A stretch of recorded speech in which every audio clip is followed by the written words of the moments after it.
श्री विश्वमाऊली एक असे आहे की सर्व जगाने व एक वृद्ध म्हाताऱ्याने आपली आई मानावं, आपली माऊली मानावं. माऊलींना वयाच्या 16व्या वर्षी 56 भाषा अवगत होत्या. 56 भाषेचा केलासी गौरव. पैठणच्या पूर्व दिशेला आप्पेगाव गाव आहे. तिथे माऊलींचे पूर्वज श्री त्र्यंबकपंत हे राहत होते. त्यांनी गोरक्षनाथाकडून अनुग्रह घेतला आणि त्यांचे मोठे चिरंजीव श्री गोविंदपंत यांचा विवाह पैठणचे कृष्णाजी देवकुळे यांच्या बहिणीशी म्हणजे मीराबाईशी झाला. त्या दोघांना गहिनीनाथाच्या कृपेने विठ्ठलपंत नावाचा विठ्ठलपंत वारी करत आळंदीमध्ये आले. आळंदीमध्ये आल्यानंतर त्यांना सिद्धोपंतांची गाठ भेटली. सिद्धोपंतांनी त्यांना जेवणाचे घरी आमंत्रण दिले. त्यांचे अंतःकरण, त्यांचा स्वभाव बघून त्यांनी आपल्या मुलीचा विवाह विठ्ठलपंताशी लावण्याचा ठरवला. म्हणजे रुक्मिणी मातेचा आणि विठ्ठलपंतांचा विवाह झाला. ते दोघे आळंदीमध्ये सिद्धबेटावर राहू लागले. लग्नाला 12 वर्ष झाली. मूळ वाद झालं नाही म्हणून विठ्ठलपंतांनी संन्यास घ्यायचा ठरवला. महाराज विठ्ठलपंतांनी संन्यास घ्यायचा ठरवला. ते रामानंद स्वामीकडे गेले आणि त्यांनी संन्यासी दिशा धारण केली आणि चैतन्य आश्रम हे नाव धारण केले आणि ते तिथे राहू लागले. ते रुक्मिणी माता दररोज पिंपळाच्या झाडाला प्रदक्षिणा घालत होती, पाणी घालत होती. एके दिवशी रामानंद स्वामी आले आणि ते तिथे बसले होते पिंपळाच्या झाडाखाली. मग माता रुक्मिणी दररोजच्या नित्य नियमाने तिथं पूजा करत होती. तर त्यांचीही पूजा केली, त्यांचंही दर्शन घेतलं. तर त्यांनी आशीर्वाद दिला, पुत्रवती भव. ज्ञानेश्वर, निवृत्ती, ज्ञानेश्वर, मुक्ताबाई, सोपान ही 4 मुले आळंदीत जन्माला आली सिद्धबेटावर. हे विठ्ठलपंतांना कळालं आणि त्यांनी संन्यास आशामता करण्याचा ठरवला. ते संन्यास सोडून आळंदीत आले. लोक त्यांना नको ती बोलू लागली, नको ती शिव्या देऊ लागली. त्यानंतर त्यांना धर्मसुभे पुढे आणण्यात गेलं. त्यांना एकच निर्णय दिला गेला की तुम्ही देहांत प्राचित्त करा. पण देहांत प्राचित्त करण्याच्या वेळेस निवृत्तीनाथाच्या स्वाधीन ज्ञानदेव, सोपान, मुक्ताबाई हे तिन्ही भावांना स्वाधीन केले आणि त्यांनी आपला रात्री देहांत प्राचित्त केला. सकाळी उठून बघतात तर आपले आई वडील नाही. मनामध्ये हे वाटलं.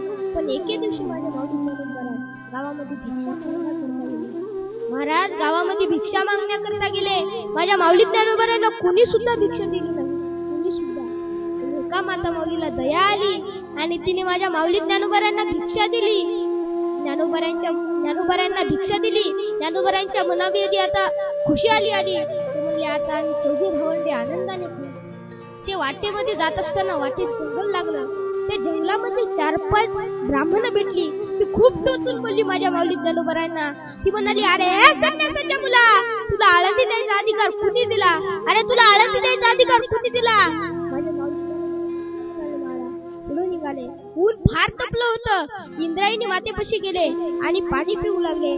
पाण्याला हात लावला आणि तिकून विसोबा खिचर म्हणाला, अरे संन्यासाच्या मुला, तू जर त्या पाण्याला हात लावला ना ते पाणी दूषित होईल. पण ज्ञानोबराय काही ना म्हणाले. महाराज इथले माझे ज्ञानोबराय चांगले होते तर त्यांच्या भिक्षेमध्ये विसोबा खिचरनी माती टाकली. ज्ञानोबरांना खूप राग आला. काही ना म्हणाले. सिद्धबेटाकडे जात असताना वाटेमध्ये 4-5 खोडकर मुले खेळत होती. त्या मुलांनी माझ्या माऊली ज्ञानोबाच्या अंगावर दगड मारली, चिखल मारला, शेण मारलं. तरी माझ्या माऊली ज्ञानोबाराय काही ना म्हणाले. पुढे निघाले. इकडे चिमुकली माताबाई मुक्ताई वाट बघत होती. मुक्ताई म्हणली, अरे कधी येईल माझा ज्ञानदादा? अरे कधी येईल माझा ज्ञानदादा?